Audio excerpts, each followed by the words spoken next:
सर्वस्व अधिकार पार्लमेंटरी बोर्डाचा आहे. आपल्याला माहिती आहे आमच्याकडे वेगळी पद्धत आहे. इथे आम्ही स्वयंघोषित मला तिकीट मिळालं, याला मिळालं, मी प्रचाराला लागलो असं होत नाही. जोपर्यंत दिल्लीहून पार्लमेंटरी बोर्डाच्या मिटिंगमधून शिक्कामोर्तब होत नाही, आमची यादी बाहेर पडत नाही, तोपर्यंत असं नक्की कुणालाही सांगता येणार नाही. मला वाटतं पहिली यादी आमची आलेली आहे 20 उमेदवारांची. दुसरी यादी 1-2 दिवसामध्ये मला वाटतं निश्चित ती बाहेर पडेल आणि त्यावेळेलाच उमेदवार कोण हे आपल्याला या ठिकाणी सांगता येईल. तसा दबाव सगळीकडूनच असतो. स्थानिक आम्हाला द्या, शहरातला द्या, मोठ्या मतदार संघ ज्या ठिकाणी आहे तिथला द्या. पण शेवटी पक्ष आमच्याकडे एक वेगळी सिस्टीम आहे. आम्ही सगळं सर्वे त्या ठिकाणी केलेले आहेत 3-3, 4-4 वेळी. सर्व घटकांचा विचार आम्ही केलेला आहे. कार्यकर्त्यांचं सुद्धा मनोगत आम्ही ऐकून घेतलेलं आहे आणि सर्व हे निकष लावून जो योग्य असेल अशा उमेदवारांसाठी तिकीट दिलं जाईल. आता मी तेच सांगितलं आपल्याला की त्याच्यामध्ये सुद्धा तो मुद्दा येऊ शकतो ना. आता स्थानिकच सांगतील कुणाला तिकीट द्यायचं. सर्वेमध्ये स्थानिकांना विचारलं जातं. त्यामुळे मला असं वाटतं की योग्य असा उमेदवार त्या ठिकाणी दिला जाईल. पण तो पार्लमेंटरी बोर्डाकडूनच त्या ठिकाणी जाहीर होईल.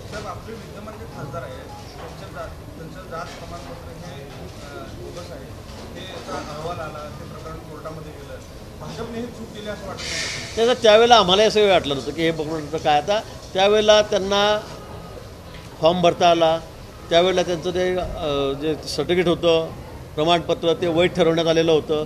पण नंतर कोणी कोर्टात गेल्यावर ते अवैध झालं. त्याला काही पार्टीचा दोष असं नाही.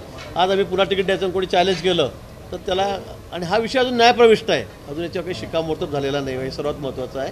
पण जोपर्यंत शिक्कामोर्तब होती तोपर्यंत मला याच्यावर काही बोलता येणार नाही. पण जाणीवपूर्वक पार्टीने बोगस सर्टिफिकेटला आम्ही त्यांना काही उमेदवार दिला असं समजण्याचं अजिबात कारण नाही. उमेदवारी देताना त्यांनी सर्टिफिकेट दाखवलं, अधिकाऱ्यांनी, सक्षम अधिकाऱ्यांनी त्याला ते पात्र म्हणून सांगितलं, अधिकृतपणे त्यांना उमेदवारी मिळाली आणि म्हणूनच ते त्या ठिकाणी निवडून आलेत. त्यामुळे आता नंतर मग कोर्ट कचेऱ्या झाल्यात, काहीतरी त्यांना कोणी चॅलेंज केलं, हा विषय वेगळा आहे. पण आजही तो विषय न्यायप्रविष्ट आहे. ते बोगस असं म्हणता येणार नाही.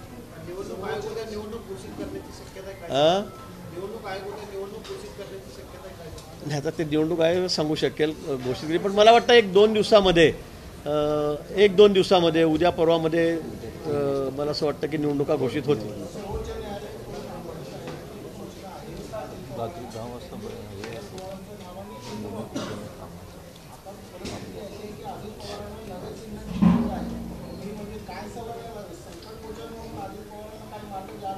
नाही, चिन्ह वापरता येत नाही असं कुठे म्हटलेलं नाही आहे.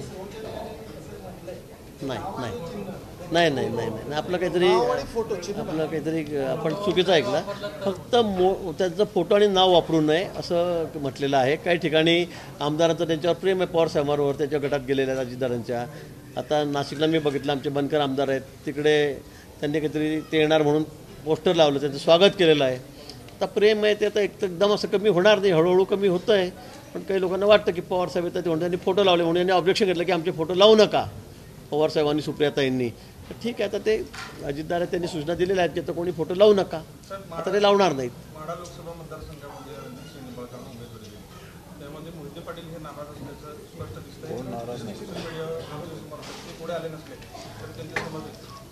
या नाही, मला वाटतं की आता तिकीट मिळाल्यावर 2-4 दिवस चालणार आहेत. आता तुम्ही आमच्या जळगावमध्ये बघा, काही लोक राजीनामा देत आहेत, काही लोक सोशल मीडियावर काही लिहित आहेत.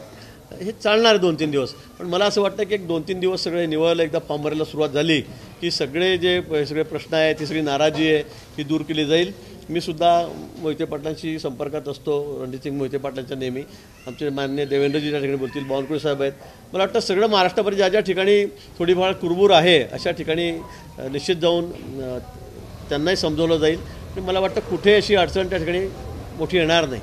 आता आमच्या जिल्ह्यामध्ये तर मोठी अडचण होती, पण आम्ही कुठे काय, आम्ही म्हणतो की 5 लाखाच्या वरच. मागच्या वेळेला 4.5 लाख होते, 4,60,000. आम्ही यावेळेला सांगितलं की रक्षा खर्च यावेळेला सुद्धा 5 लाखाच्या वर आम्ही निवडून आणू. माझ्या स्वतःच्या विधानसभा मतदारसंघामधून 1 लाखाच्या वर मताधिक्य मी त्यांना देणार आहे. त्यामुळे आमचे मतं काय असतील, पण एकदा पक्षाने तिकीट दिलं की मग आमचा पक्ष फक्त भाजप, आमचा उमेदवार फक्त भाजप, आमचा उमेदवार फक्त नरेंद्रजी मोदी, एवढंच आमचं लक्ष राहील.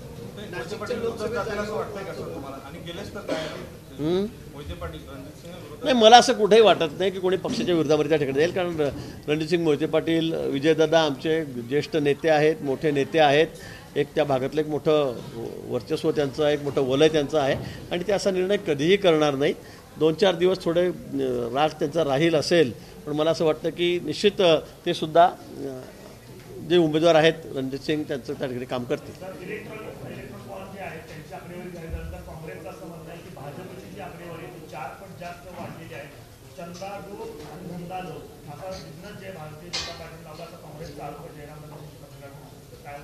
नाही, मला असं वाटतं की त्या बॉन्डच्या बाबतीमध्ये आपण बघितलं आहे, लोकांनी मदत केली, लोकांनी सहकार्य केलं, लोकांनी बॉन्ड दिले.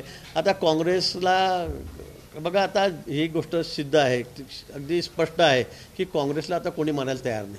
काँग्रेसची सगळ्या आयडिओलॉजी आता बाजूला झालेली आहे. सगळ्या लोकांना कळतं आहे, देशभरातल्या सगळे मग उद्योजक असतील, कोण जे डोनर असतील, CSR मधून येणार, त्यांनाही कळतं आहे की आता यांचं भविष्य अंधकारमय आहे. त्यामुळे त्यांना तर कोणी डोनेशन देत नाही. आता आम्हाला डोनेशन देत आहेत, आम्हाला बॉन्ड देतात, तर त्यांच्या पोटदुखी होण्याचं साहजिक आहे.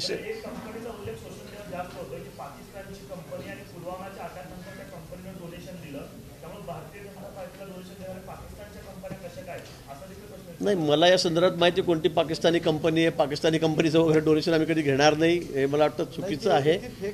ती फेक बातमी असू शकेल, कारण मी तर काही ऐकलं नाही, आपण सांगतात. पण असं पाकिस्तानी कंपन्याकडून पुलवामाच्या घटना घडल्या त्यावेळेला मला वाटतं हे सगळ्या फेक बातम्या आहेत. याच्यामध्ये कुठेही तथ्य नाही.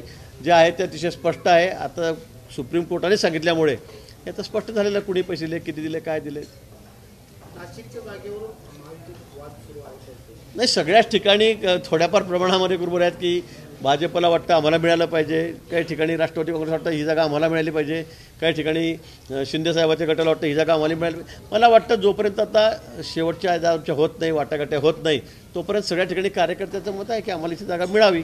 नाशिकला तर खरं 3 खासदार शहरातले आमचे आहेत, 3 खासदार आमचे आहेत. महापालिका जवळपास महापालिकेमध्ये आमचे 69 नगरसेवक आहेत, 120 पैकी भाजपचे आहेत, सगळं आहे त्या ठिकाणी आमचं.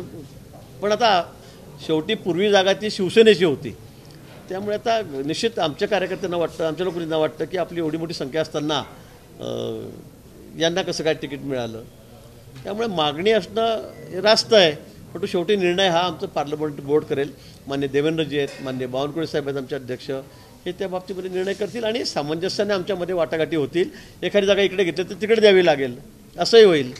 त्यामुळे मला असं वाटतं की कुठे आमच्यामध्ये वादविवाद राहणार नाही.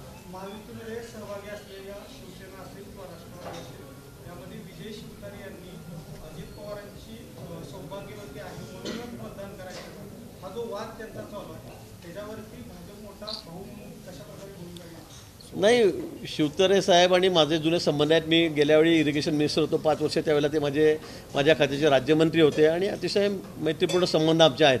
आणि म्हणून परवाच त्यांनी स्टेटमेंट केल्यावर माझं त्यांचं त्या ठिकाणी बोलणं झालं. बऱ्याच वेळ 10 मिनिट आम्ही त्या ठिकाणी या संदर्भामध्ये बोललो. पण त्यानंतर मग त्यांनी स्पष्ट भूमिका केली की मी देवेंद्रजींनाही भेटेल, मी एकनाथजींनाही भेटेल. आणि मी त्यांना विनंती केली की आपण असं सगळं बोलण्याच्या आधी आपण थोडं निश्चित आपल्या ज्येष्ठ नेत्यांना भेटून जर त्यांना कानावर टाकलं तर हे अधिक बरं होईल. त्यामुळे आपल्यामध्ये कुठे दुही दिसणार नाही आणि त्यांनी ते मान्य केलं. आणि म्हणून काल ते देवेंद्रजींना भेटायला आले, पण देवेंद्रजी रत्नागिरीला गेलेले होते, रात्री उशिरा ते आलेत. तोपर्यंत मग ते एकनाथजी शिंदेंना त्या ठिकाणी भेटलेत. मला वाटतं आज उद्यामध्ये हा प्रश्न कुठेही राहणार नाही, तो निकाली निघेल.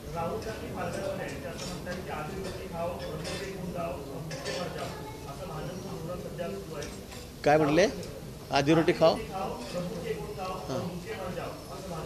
आता कोण भुके मरतोय? सगळ्यांना धान्य आता आम्ही रेशनवर फुकट देतो आहोत. तुमच्या घरी पाठवायचं का म्हणा धान्य काही त्यातलं राशनचं? म्हणजे मला कळत नाही, आपले पिताश्री त्या ठिकाणी मुख्यमंत्री असताना आपण काय केलं, काय दिवे लावले हे तर सांगावं त्यांनी. घराच्या बाहेर पडले नाही.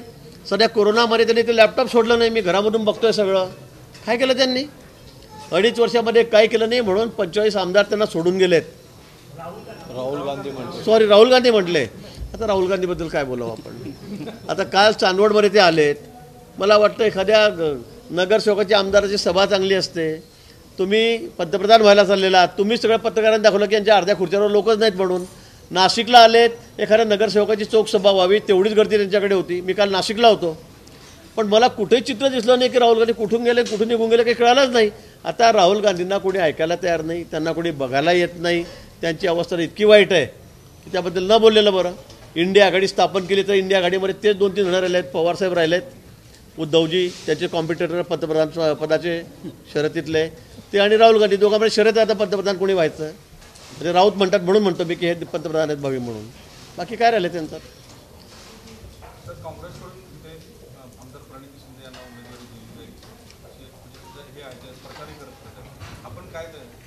नाही असू द्या ना. आता काँग्रेसनी कोणाला उमेदवारी द्या त्यांचा प्रश्न आहे.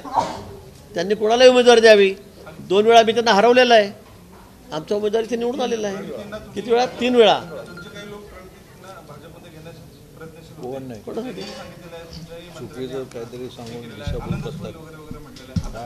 नाही आता तो कुठे विषय नाही आहे. आता कुठे तो विषय नाही आहे. आणि इकडे या मंत्रीपद देतो किंवा खासदारकी देतो असं कुठे मला वाटतं कोणी म्हणणार नाही. आमच्याकडून घेतलं गेलं नाही. आता मला वाटतं त्यांनी त्यांची उमेदवारी तर स्वयं घोषित केली अजून त्याची यादी मला वाटतं आलेली नाही, अधिकृत झालेली नाही. त्यांनी आता त्यांचं काम करावं, त्यांचा प्रचार करावा आणि काय ते प्रयत्न करावेत. आम्ही 3 वेळा निवडून आलेलो आहोत. आता सर्व मतदार, सर्व जनता यांचा विश्वास भाजपवर आहे, मोदीजींवर आहे. पुन्हा मोदीजींना त्या ठिकाणी पंतप्रधान करायचं आहे, या देशाला सुपर पॉवर करायचं आहे, विश्वगुरू करायचं आहे. त्यासाठी सर्वांनीच, विशेष करून नवमतदार तरुण, ते तर मी तुम्हाला सांगतो 95% मतदान हे कमळाच्या फुलावरच करतात. आणि त्यासाठी ते आतुर झालेले आहेत की केव्हा आम्ही एकदा मतदान करू आणि मोदींना पंतप्रधान करू. यासाठी सगळे आता वेळेची तारखेची वाट बघत आहेत. त्यामुळे समोर उमेदवार कोण आहे काँग्रेसचा, का आहे, याच्याशी आम्हाला काही घेणं देणं नाही. हां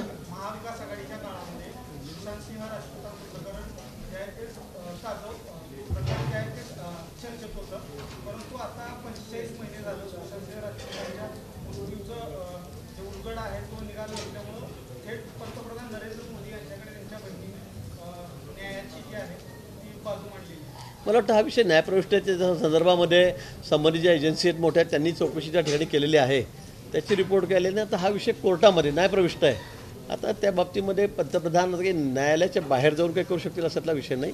पण निश्चित या बाबतीमध्ये ज्या ज्याही चौकशा होत्या त्या सगळं करण्याचे आदेश त्यावेळेला दिलेले होते, त्याही झालेले आहेत. आणि कोर्टामध्ये तर हा विषय गेलेला आहे. हा विषय तर न्यायप्रविष्ट आहे.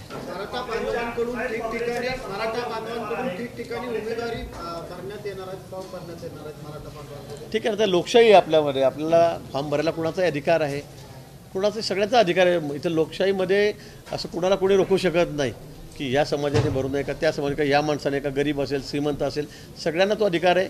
जे निकष पूर्ण करतील, पेपर देतील, फॉर्म भरतील त्यांना सगळ्यांना अधिकार आहे. मला नाही वाटत. मला एकच सांगायचं आहे की या ठिकाणी राज्यामध्ये देशामध्ये एकच वेळ आहे, एकच लाट आहे आणि ती म्हणजे मोदीजींची, ती म्हणजे भाजपची आहे. देश ज्या गतीने पुढे जातो आहे, ज्या जगामध्ये आज देशाची प्रतिष्ठा वाढलेली आहे, ज्या पद्धतीने आज विकासाचे कामं चालू आहे, गरिबांसाठीच्या योजना चालू आहे, त्यामुळे लोकांचा विश्वास फक्त मोदीजींवर आहे, मोदीजींवरच आहे. राहुल गांधीवर कोणाचा आहे का, ममता बॅनर्जीवर कोणाचा आहे का, कोणाचाच नाही आहे. कोणी आहे का समोर असं वाटतं की पंतप्रधान म्हणून याला करावं म्हणून ते त्या ठिकाणी. उद्धव ठाकरेंना कोणी म्हणेल का पंतप्रधान करावं? ते म्हणतात स्वतः, ते म्हणतात, संजय राऊत म्हणतात भावी पंतप्रधान तुम्ही होऊ शकतात म्हणून. परवा तर त्यांनी गंमतच केली. म्हणजे उद्धव ठाकरे म्हणतात की गडकरींनी यावं, त्यांना मी मंत्री करतो. म्हणजे तुमचे 2 खासदार निवडण्याची तयारी तुमची इथे नाही आहे. लोक तुम्हाला निवडून इथे देणार नाही आहेत आणि तुम्ही गडकरी साहेबांना आमचे मंत्री करायला चालले आहेत. म्हणजे जसं काही हे पंतप्रधान होणार आहेत आणि ते आम्हाला त्या ठिकाणी मंत्री करणार आहेत असे आविर्भावात ते बोलत आहेत. म्हणजे किती विरोध आहे मोठा, किती विरोध आहे मोठा. आणि म्हणून मला असं वाटतं की यांना बोलण्याला कुठे काही अर्थ नाही आहे, तथ्य नाही आहे. अतिशय वाईट बिनबुडाचं काही बोलत फिरतायत. बरं ते एकदा बोलले नाही, दुसऱ्यांदाही म्हणाले की मी यांना मंत्री करतो म्हणून. धन्यवाद. चला चला हो जेवण करायचं. हां हां हां आमच्या जिल्ह्याने 2 खासदार निवडून दिले, 6 आमदार तुम्हाला निवडून देतात. तुम्हाला देवेंद्र भाऊंना असं वाटत नाही का की आमच्याही जिल्ह्याला मंत्रिपद द्यावं? तुम्ही केंद्रातही मंत्रिपद देत नाही, राज्यातही देत नाही, आमच्याकडे मतं घेऊन जातात. यावेळेला निश्चित विचार होणार आहे तुमचा. येणाऱ्या विधानसभा लोकसभेमध्ये निश्चित तुमचा विचार होणार आहे. हा सगळा विषय पार्लमेंटरी बोर्डाचा आहे, दिल्ली. आणि मला वाटतं मागच्या वेळी आम्ही 2 मते दिले होते ना, दिले नाही का? आता यावेळेला भागीदार यावेळेला पहिले तर 2.5 वर्ष सत्ता नव्हती, यावेळेला 2.5 वर्ष सत्ता नव्हती. नंतर आमचे भागीदार वाढलेत.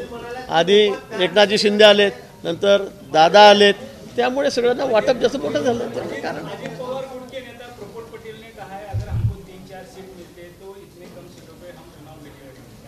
वो मैंने कहा कि वो अजीत दादा है, देवेंद्र जी है, वो उसके बारे में चर्चा करेंगे और उसके बाद में इस विषय में जो फाइनल जो होगा, अंतिम जो होगा, वो पार्लियामेंट्री बोर्ड की तरफ से निर्णय होगा।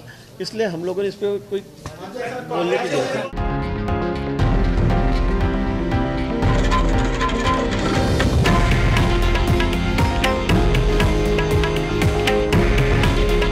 हे आहे देशातील नंबर 1 न्यूज नेटवर्क आणि आपण पाहत आहात TV9 मराठी।